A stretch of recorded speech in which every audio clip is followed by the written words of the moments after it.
Yo, it's Big Ant the spokesman, man. We back. Another edition of Urban Politicians TV, UPTV. Make sure you stay on your pivot at all times, man. Had to come tap in, and I haven't spoken on the Kendrick Lamar and Drake issues for a little minute now on the channel. We seen how everything went down around this time last year, and I most definitely, being somebody that loves, cares, adores, and cherishes hip-hop, was here for it. Some of the biggest artists in the world colliding on the craft, the lyrics, the lifestyle, and everything from the culture. I most definitely wanted that front row seat. I would have loved to be in the studio and watch them niggas record their songs in real time. I love this thing so much that we call hip-hop. It's near and dear to my heart.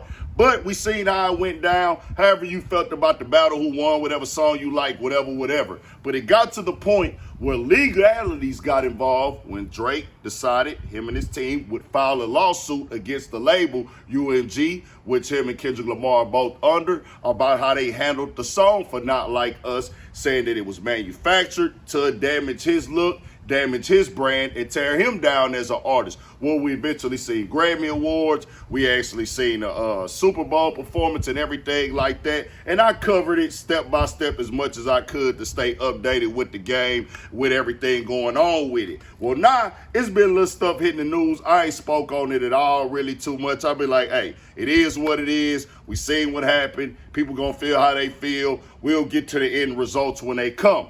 And I've been chilling on it. But today I woke up and I seen it all over the timeline that there's been amended complaints filed now by Drake's team with the Super Bowl performance and Not Like Us being performed there, and the Grammy Awards won by it as well. And the write-up is coming from Variety, where they say Drake has filed an amended complaint in his defamation lawsuit against Universal Music Group over Kendrick Lamar's Not Like Us, stating that the label used Lamar's wins at the Grammy Awards and performance of the song during the Super Bowl halftime show to further promote the single and damage his reputation.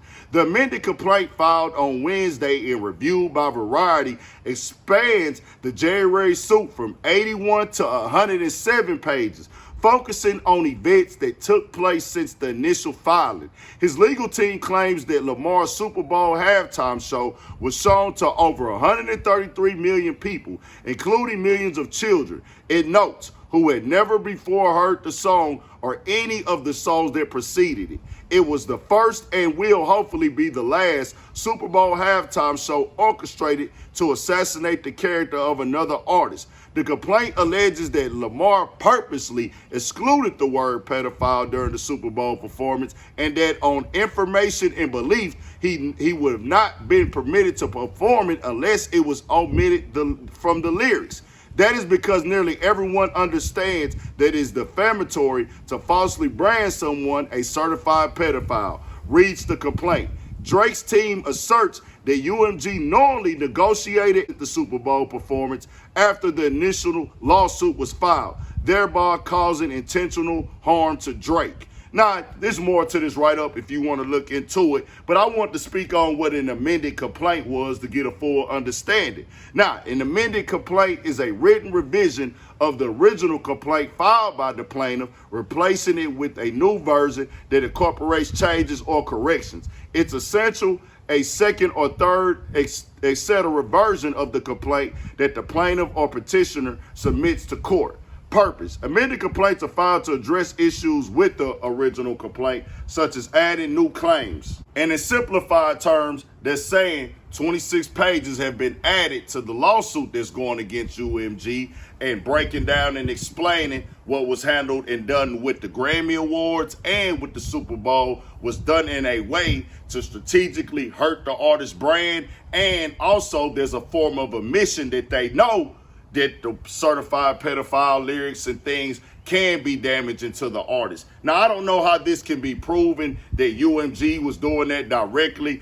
Is there proof that they went to Kendrick and told Kendrick, hey, don't say that word? Kendrick did reference, hey, about the lawsuit a little bit while he was performing and stuff like that, but he could have did that on without the label. I don't know the direct sentiment and how the artist is going to perform, because I would think, just saying, sitting back as a nigga myself, if I already know that there's lawsuits going on and I know what word that's specifically tied to, I probably might watch how I say it and things like that. But I'm going to tell you like this right here, bro. This right here is just more added on to this conversation that I'm really pretty much over myself. But I want to come updated today where this has been added, strategic, like done specifically for the Super Bowl and the Grammy Awards when it was the biggest song of the year. Who really expected that song to not be performed? We know with a song that big, that impactful, that no matter how people feel about the song, no matter if you even have an opinion about how it was marketed and promoted, it impacted the culture, it impacted the people. It was the biggest song of the year. No matter how you slice the pie, no matter how you hang the hose and hang the clothes and let them dry. It just is what it is when it comes to certain things of the impact in the business of this game when it comes to which song is big, which song is a hit, which song was the people that'll watch, which song make people move their feet and dance, and what is seen as a chant and an anthem when people are there for it, especially at somewhere like the Super Bowl performance. So I'll just tell you like this, they doing what they want to do with it. I'm over it, bro. I'm like, it's just getting to that stance with me. This thing could have been over and done with, in the books, been a wrap, closed, just in everything going on. Let's get back to the music. Let's get back to the rapping. Let's get back to the putting it behind us. The song is here. All this is keeping the conversation and that narrative a part of the highlights, a part of the headlines, a part of the topic of discussion. Because if this just goes, you take the L with it, and because, you know, you win some, you lose some, nigga. We done seen the greatest. All the greats at anything have taken the L, bro. Marketing and music has always been marketing music. It's always going to be people doing paid advertisements. Always going to be radio stuff where they pay for marketing or they pay the blogs, the media, whatever. That's just part of this game. It goes on for every single artist. So to see it get played out like this, and this become another narrative, but the more and more you bring it up, the more and more it brings the discussion of the lyrics and the music back into it.